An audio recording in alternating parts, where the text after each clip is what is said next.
আসসালামু আলাইকুম। তুমি এইচএসসি 26 ব্যাচ হও আর এইচএসসি 27 ব্যাচ হও, এই ভিডিওটা এক্স্যাক্টলি তোমাদের জন্য।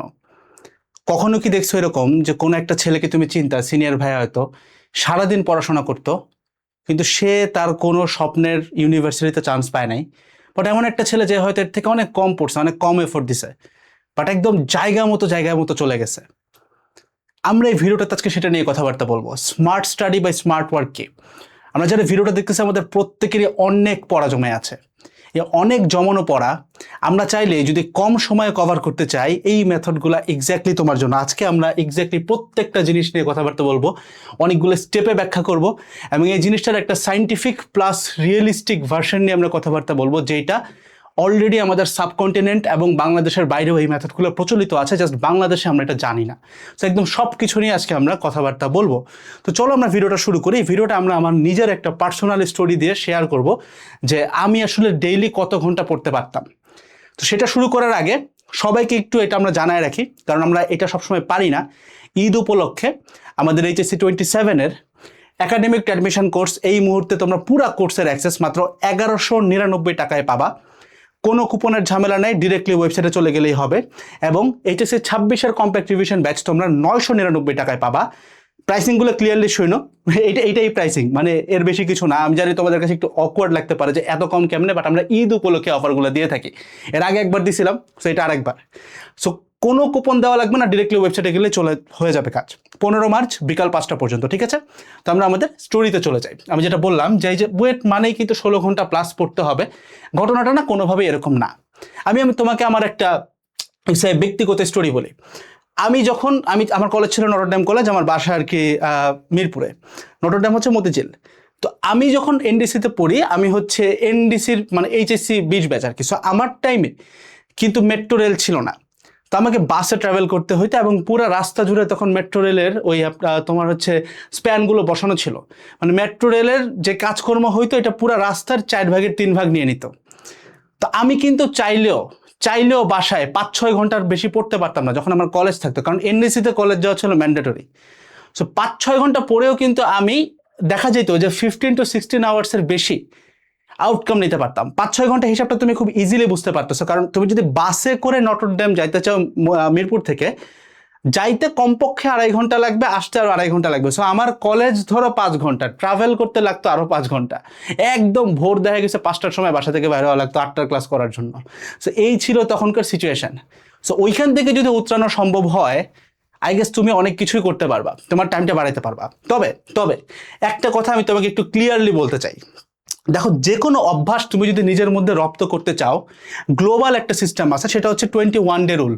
অর্থাৎ তুমি যদি 21 দিন ধরে আমি সামনে যে কথাগুলো বলবো এটা যদি নিজে মানতে পারো, এতটুকু আশা করা যাইতে পারে যে এটা তোমার একটা অভ্যাসে পরিণত হবে।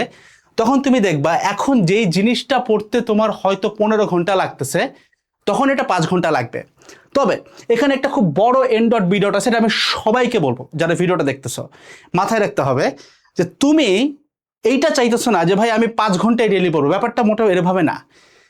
তুমি এখন 15 ঘন্টা ট্রাই করলে যে জিনিসটা তাও মাথায় আসে না, এখন যদি এই মেথডগুলা ফলো করতে থাকলে তোমার যদি 4-5 ঘন্টায় সেটা মাথায় আসা শুরু করে, তাহলে তোমার গোল এইটা থাকবে যে আমি পড়বো সেই 10-15 ঘন্টায় যত পারি। কিন্তু এইবার যেহেতু আমি 4-5 ঘন্টায় অনেক বেশি ক্যাপচার করতে পারি, তাহলে আমি 10 ঘন্টায় আরো অনেক বেশি ক্যাপচার করতে পারবো। সো ভিডিওর একটা সংবিধিবদ্ধ সতর্কীকরণ বলতে পারো, আমি কিন্তু বলতেছি হার্ড ওয়ার্ক তোমাকে করতেই হবে, বাট তার সাথে তুমি যদি স্মার্ট ওয়ার্কটা অ্যাড করতে পারো, তাহলে যে তুমি এখন 10 ঘন্টায় হয়তো একটা চ্যাপ্টারও কভার করতে পারো না, সেই তুমি হয়তো 10 ঘন্টায় তখন একটার বেশি 1.5টা বা 2টা চ্যাপ্টার, কোনো কোনো ক্ষেত্রে 3টা চ্যাপ্টারও কভার করে ফেলতে পারবা। সো আমরা কখনোই হার্ড ওয়ার্ককে উইথড্র করতে পারি না, আমরা তার সাথে স্মার্ট ওয়ার্ককে অ্যাড করলে একই জিনিস অনেক কম টাইমে করা যায়। তখন হাতে যেহেতু অনেক সময় থাকবে, প্র্যাকটিসের জন্য ইনাফ টাইম আমাদের হাতে থাকবে। তবে মাথায় রাখতে হবে ভাই, প্রত্যেকটা স্টেপ যে আমি এখন যাব, এক একটা জিনিস তোমার মাথায় রাখতে হবে। সবার আগে বুঝো, আমরা অনেকে মনে করি যে ভাই আমি তো রাতে পড়ি, বা ভাই আমি তো সকালে পড়ি, বা ভাই আমি ঘুম থেকে উঠি হচ্ছে দুপুর 2টায়, ইউটিউবে বলছে সকাল 4টার সময় 4 AM নাকি দি রক উঠে ট্রেনিং করে জিমে যায়। আমি তো ওই লোক না, কোনো সমস্যা নাই, একদম মাথা খুলে শুনো এটা, যে তুমি এক্স্যাক্টলি কয়টায় উঠো এটা মোটেও তোমার এটার সাথে ম্যাটার করে না। আমি আবারও বলতেছি, এই জিনিসটাই আমি যেটা বললাম যে সায়েন্টিফিক প্লাস রিয়েলিস্টিক ভার্সন। তুমি সকালে কয়টায় ঘুম থেকে উঠো বা তুমি রাতে পড়ো না কখন পড়ো, দুপুরে পড়ো বিকালে পড়ো, এইটার সাথে আমাদের এই প্ল্যানের কোনো যায় আসে না। তুমি কয়টায় উঠো এটা ম্যাটার করে না। তাহলে কি ম্যাটার করে? ম্যাটার করে যেটা first hour is your golden hour, অর্থাৎ তুমি ঘুম থেকে ওঠার পরে প্রথম 1 ঘন্টায় কি করতেছো এই জিনিসটা তোমার পুরা জার্নিটা, পুরা দিনটাকে ডিটারমাইন করতে পারে। প্রথম 1 ঘন্টা তুমি যদি ফোন চালাও তাহলে সারাদিন তুমি দেখবা সারাদিনই ফোন চালাইছো। প্রথম 1 ঘন্টা যদি ধুমধাম করে কিচ্ছু না, একটু ভালো মতো ফোকাস রেখে পড়ো, বাকি সারাদিন তুমি ফোন চালানোর ট্রাই করলেও দেখবা অন্য দিনের থেকে কমপক্ষে 4 ঘন্টা বেশি পড়া হয়ে গেছে। সো এই রুলটা, এটা হচ্ছে একদম মিনিমাম স্টেপ। যেটা স্টেপ নাম্বার 1 হচ্ছে ফার্স্ট আওয়ার ইজ এর গোল্ডেন আওয়ার। অর্থাৎ তুমি বিকাল 4টায় উঠছো, দুপুর 2টায় উঠছো, দুপুর 12টায় উঠছো, সকাল 11টায় উঠছো, কিংবা রাতে পড়ার কথা চিন্তা করতেছো, সারাদিন কোনো একটা কারণে, মানুষ তো ভাই ভুল হয়ে গেছে, ঘুমায় ফেলছে। The thing what we gonna do is, আমরা মনে রাখতে হবে আমি যখন থেকে পড়া শুরু করতেছি তখন থেকে ফার্স্ট আওয়ার আমার হচ্ছে গোল্ডেন আওয়ার। অর্থাৎ এই টাইমে আমি এমন জিনিস পিক করব যে জিনিসটা আমার কনফিডেন্স বাড়ায়, এমন জিনিস পিক করব যে জিনিসটাতে আমি অনেক কম টাইমে অনেক দূর আগায় চলে যাইতে পারি। কারণ প্রথম ঘন্টায় আমি যেটা করব সেটা আমার সারা দিনের কনফিডেন্সটাকে থ্রাইভ করবে, একটা ছোটল দেবে বাইকের মতো। বাইকে যেমন আমরা ছোটল দিলে চুপ করে টান দেয়, ওইরকম হবে। তো তুমি এটা খেয়াল করলে দেখবা, তুমি যখন ভিডিওটা দেখতেছো তুমি কিন্তু সারাদিনের কি করছো এটা নিয়ে তুমি খুব একটা স্যাটিসফাইড না। আবারও মিলায় দেখো, তুমি সারাদিন যা করছো সেটা নিয়ে কিন্তু এই মুহূর্তে দাঁড়ায় তুমি স্যাটিসফাইড না। দ্যাটস ওয়াই আমি তোমাকে যদি এখন বলিও যে আগামী 2 ঘন্টা খুব একদম পুরো ভাঙে ফেলতে হবে, তুমি কিন্তু চাইলেও পারবা না। বাট কোনো কারণে তুমি যদি আগামী সময়টুকু মানে পিছনের সময়টুকু নিয়ে স্যাটিসফাইড থাকতা, চাইলে এখন নেক্সট 2 to 3 আওয়ার্স খুব ভালো মতো পড়তে পারতা। দ্যাটস ওয়াই এই সলিউশনটা তোমাকে করতে হবে। এখন থেকে যখনই তুমি পড়ার কথা চিন্তা করবা, first hour should be your golden hour. এই টাইমটা তুমি সব থেকে বেশি এফোর্ট দিবা। চলে আসি আমরা আমাদের সেকেন্ড ব্যাপারটাতে, বি ইয়োর ওন টিচার। এই জিনিসটা আমরা অনেকেই আন্ডার এস্টিমেট করি। বি ইয়োর ওন টিচার বলতে কি? দেখো, তুমি সেই আজকে প্রাসের একটা কনসেপ্ট পড়ছো বা বিন্যাস সমাবেশে দল গঠনের একটা কনসেপ্ট পড়ছো, পড়ার পরে ইউ হ্যাভ টু থিঙ্ক যে ভাই এইখান থেকে কেমন কেমন কোশ্চেন হইতে পারে। অর্থাৎ তুমি দেখবা বহির্বিশ্বে একটা খুব প্রচলিত এক্সাম সিস্টেম আছে যে তাকে একটা ব্ল্যাঙ্ক স্ক্রিপ্ট দিয়ে দেয়, বলে যে তুমি নিজেই কোশ্চেন সেট করবা 5টা, দেন তুমি উত্তর করবা। সো যেই বাচ্চাটা কোশ্চেন নিজে সেট করতে পারে তার পড়ার এরিয়া থেকে, সে কিন্তু এটার অটোমেটিক্যালি মাস্টার হয়ে যায়। তো তুমি এখন থেকে যেটা করবা, যেই টাইপটাই পড়ছো না কেন, যেই কনসেপ্টটাই তুমি মাথায় ঢুকেছো না কেন, তোমাকে মেকশোর করতে হবে যে আমি যেন ওই জিনিসটা আরেকজনকে পড়াইতে পারি। আমি সবসময় চিন্তা করব যে এইখান থেকে কোন টাইপের কোশ্চেন হইতে পারে, এবং প্রয়োজন পড়লে কোশ্চেনগুলো আমি নিজে লিখবো, লিখে নিজেকে আবার প্রশ্ন করবো। তাহলে দেখবা যেই জিনিসটা নিয়ে তুমি হয়তো কলম কামড়ায় কামড়ায় অনেকক্ষণ ভাবতেছিলা, জাস্ট বিকজ 3-4টা কোশ্চেন করে ফেলছো, দেখবে পুরো থিওরিটা তোমার ক্লিয়ার হয়ে গেছে ওই 4টা কোশ্চেনের উত্তর খুঁজতে যায়। সো সবসময় যেটা করবা যে নিজেকে কোশ্চেন করার ট্রাই করবা, ask your self, try to make questions. এটা করলে দেখবা সবসময় তুমি দেখবে একটা টিচার লেভেলের ক্লিয়ারেন্স পাবা, যে থাকে না যে এমনভাবে পড়বো যে আরেকজনকে পড়াইতে পারি। এটা যখন তুমি করবে অটোমেটিক্যালি দেখবে তোমার টাইমটা কমে আসতেছে। কারণ তুমি দেখবে তোমার টিচার অনেক কম টাইমে একটা জিনিস রিভিশন দেয় ভার্সেস তোমার কিন্তু সময় লাগে। সো টিচার্স পার্সপেক্টিভে যাওয়ার চেষ্টা করবা সবসময়, নিজের বাসায় নিজের টিচার হবা, ঠিক আছে, নিজে যখন পড়তেছো। থার্ড হইতেছে প্রোক্রাস্টিনেশন দূর করবো কিভাবে।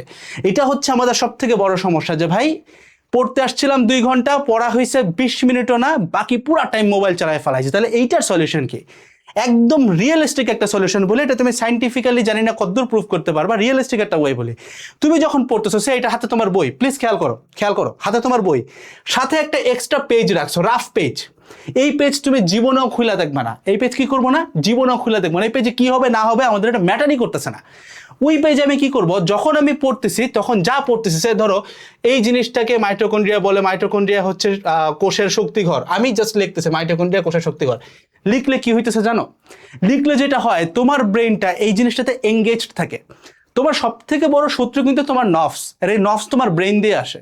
চিন্তা করে দেখো, তুমি পড়তেছো, হুট করে ব্রেন সিগন্যাল দিচ্ছে, আচ্ছা ইনস্টাগ্রামে একটু ঢুকে দেখলে কেমন হইতো। এই জিনিসটা কিন্তু তখন আর করতে পারবে না, কারণ ব্রেন কিন্তু তোমার থেকে শক্তিশালী না, নফস কখনোই তোমার চেয়ে শক্তিশালী না।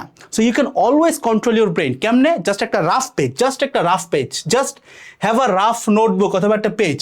এটা রাখলে কি হবে, তোমার ব্রেনটা সব সময় একটা ট্র্যাকে থাকবে, সে চাইলেও বাইরে যেতে পারবে না। কথাটা আবারও বুঝো, তুমি জাস্ট একটা পেজ রাখতে পারো, একটা দিস্তা খাতা রাখতে পারো, এনি খাতা, এটা তুমি কখনো খুলবা না। লেখাও সুন্দর হওয়া লাগবে না, বাট যখন তুমি পড়তেছো, যাই পড়তেছো, একটা ম্যাথ করতেছো, যাই করতেছো, রাফ পেজে সেটা করার ট্রাই করবা। তাহলে যেটা হবে, তোমার হাতের নার্ভসগুলা তোমার ব্রেইনকে এই কাজের মধ্যেই ফোকাস রাখতে হেল্প করবে। সব সময় এটা মাথায় রাখবা, সব সময়। তুমি যদি চিন্তা করে থাকো যে ভাই না লিখবো না, হুদাই দরকার নেই, 2-4টা পেজ বাঁচবে, জীবনেও না। একটা পেজের দাম 10 টাকা, কাগজ কিনলে অনেক কম টাকা, কিছুই না। কিন্তু তুমি জাস্ট এতটুকু মেনটেন করলে দেখবে তোমার ব্রেন চাইলেও তোমাকে অন্য দিকে নিতে পারবে না। এই যে স্ক্রলিং যে সমস্যাটা, এটা তো যাবে না। সো এটা আমাদের একদম ক্লিয়ারলি মাথায় রাখতে হবে। এবার আসো, one of the biggest thing যেটা আমরা করি না, সেটা হচ্ছে আমরা সবসময় অনেক বড় গোল চিন্তা করো। তুমি যদি আজকে থেকে চিন্তা করো যে আগামী 1 বছর পরে আমাকে এইখানে দেখতে চাই, ওই যে that joke in every CV, যে আগামী 5 বছরে তুমি নিজেকে কই দেখতে চাও। ভাই আমার তো পেটেই খাবার নাই, আমি 5 বছর পর চিন্তা করে কি করব?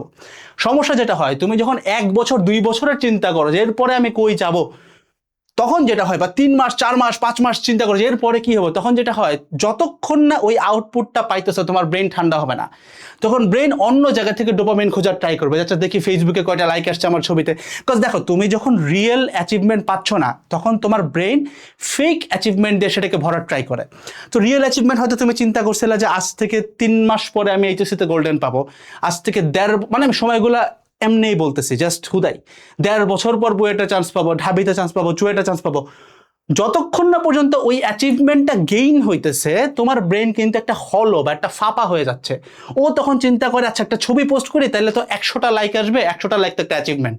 বাট এটা তো ফেক অ্যাচিভমেন্ট, অনেকটা গেমে টাকা ইনকাম করার মতো, অনেকটা গেমে অনেক কিছু হয়ে যাওয়ার মতো, জিটিএ ভাই সিটি বা ছোটবেলা যেগুলো তোমরা খেলছো। সো সবসময় শর্ট টার্ম গোল, যেমন আগামী 2 ঘন্টায় আমি কি চাই, যাতে হবে কি ওই 2 ঘন্টায় ব্রেনটা অ্যাচিভ করার জন্য অনেক কিছু করবে। সিম্পল একটা কথা বলি তোমাকে, ধরো একটা যে সিনারিও তোমাকে আমি দেই, যে তোমার বাসা থেকে তুমি এখন যেখানে আছো, বাসা পর্যন্ত ডিস্টেন্স ধরো প্রায় তোমার 1 ঘন্টা। এখন তোমার কাছে আর কোনো বাহন নাই, যাওয়ার মতো টাকাও নাই, তুমি হেঁটে যাবা। সো যখন ধরো তোমার ইফতারের আজান হয়ে যাবে ভেরি সুন, সো ব্রেন যখন জানে যে আমি ক্ষুধার্ত, আমার পানি খাইতে হবে, খাবার খাইতে হবে, এবং বাসা ছাড়া সে আমার আর কোনো উপায় নাই সেটা করার, দেখবে অটোমেটিক্যালি তুমি ক্ষুধার্ত থাকা অবস্থায় তোমার পা খুব ফাস্ট মুভ করতে পারবে। তোমার শরীর ওইভাবে করে একটা অ্যাড্রেনালিনের মধ্যে পড়ে যাবে, যে সে একটু ফাস্ট যেতে চাচ্ছে। এটা কেন হয়? কারণ ব্রেইন তোমাকে গোল অ্যাচিভ করতে হেল্প করে। যখন তুমি লম্বা গোল দাও, তখন যখন দেখে যে ব্রেন আরে ধরে 1 বছর ভাই কবে গোল অ্যাচিভ হবে, এর থেকে বেটার ওর একটা ফেসবুকে ছবি পোস্ট করতে পুশ করে দেয়, তখন ব্রেন এই কাজটা করে। তখন তোমাকে ব্রেন একটা গেম খেলতে নিয়ে যায়, এরকম করে। বাট যখন তুমি ওকে শর্ট টার্ম গোল দেবে 2 ঘন্টা, তখন ব্রেন জানে এক্স্যাক্টলি 2 ঘন্টা যদি পড়ি আমি এই রেজাল্টটা পাইতে পারি। তখন ব্রেন নিজেকে অনেক বেশি পুশ করে তোমাকে 2 ঘন্টা পড়ার জন্য। Last but not the least, no multitasking. Corporate ওয়ার্ল্ডে আমরা মাল্টিটাস্কিংকে অনেক বেশি ফ্যান্টাসাইজ করি, যে ভাই একসাথে 5-6টা কাজ করতে পারাটা ইজ টু কুল। বাট এটা কখনো কুল না, বিশেষ করে এখন অনলাইন এডটেকের জামানা। তোমার যদি মনে হয় আমি একই সাথে একটা ক্লাস দেখতে পারি, তার সাথে আমি একটা কুইজেরও উত্তর দিয়ে ফেলে অন্য একটা অ্যাপে যায়, অথবা সাথে আমি একটা ফেসবুকটা স্ক্রল করে আসি, কোনোদিনও কাজ হবে না। নিজেকে আজকে থেকে বোঝাইতে হবে, কাজ করব আমি একটা। যখন পড়তেছি, নিজে পড়তেছি, যখন ক্লাস করতেছি, যখন সলভ করতেছি। মাল্টিটাস্কিং তোমাকে ধ্বংস করে ফেলাবে। মাল্টিটাস্কিং আমাদের মতো মানুষের জন্য না, মাল্টিটাস্কিং তাদের মতো মানুষের জন্য যার হয়তো 1 মিনিটে 1000টা কাজ হয়ে যায়, কারণ তার আন্ডারে এতগুলো লোক কাজ করে। মাল্টিটাস্কিং এর কনসেপ্ট আমরা বুঝি না। মাল্টিটাস্কিং মানে এক ব্যক্তি একাধিক কাজ করবে, ব্যাপারটা এরকম না। মাল্টিটাস্কিং মানে এক ব্যক্তির দ্বারা 1000 কাজ হবে। অর্থাৎ তুমি এমন একজন প্রভাবশালী লোক, যে ধরো একটা কোম্পানি ওনার, সো তোমার 10 মিনিট কোম্পানিতে থাকলে বাকি আরো 100 জন এমপ্লয়ি বিভিন্ন কাজ করে, এইটাকে মাল্টিটাস্কিং বলে। বাট তুমি একা দাঁড়ায় 10 মিনিটে মাল্টিটাস্কিং নিজে করতে পারবা না। সো যখন এখন থেকে পড়বা, নিজে একটা জায়গায় ফোকাস রেখে পড়বা, তাহলে যেটা হবে তুমি দেখবা তোমার অনেক কম টাইমে অনেক বেশি কিছু গেইন করা পসিবল হইতেছে। যখন এই জিনিসগুলো বারবার তোমার সাথে ঘটতে থাকবে, তুমি ধরো আজকে 6 ঘন্টায় পড়বা, বাট আগে যে জিনিসটা পড়তে তোমার 6 ঘন্টা লাগতো, এখন সেই জিনিসটা 2 ঘন্টায় হয়ে যাচ্ছে। তাহলে কিন্তু আজকেই ওই 6 ঘন্টার মধ্যে তুমি আগের তুলনায় 3 গুণ বেশি পড়তে পারবা, অর্থাৎ 2 ঘন্টা ইন্টু 3 গুণ বেশি পড়তে পারবা। সো সিম্পল স্ট্র্যাটেজি সবার সাথে শেয়ার করে দিলাম, হোপফুলি তোমার এটা কাজে আসবে। So that's all over the whole video. দেখা হচ্ছে নেক্সট ভিডিওগুলোতে। সবাই ভালো থাকবা। আসসালামু আলাইকুম সবাইকে, টাটা।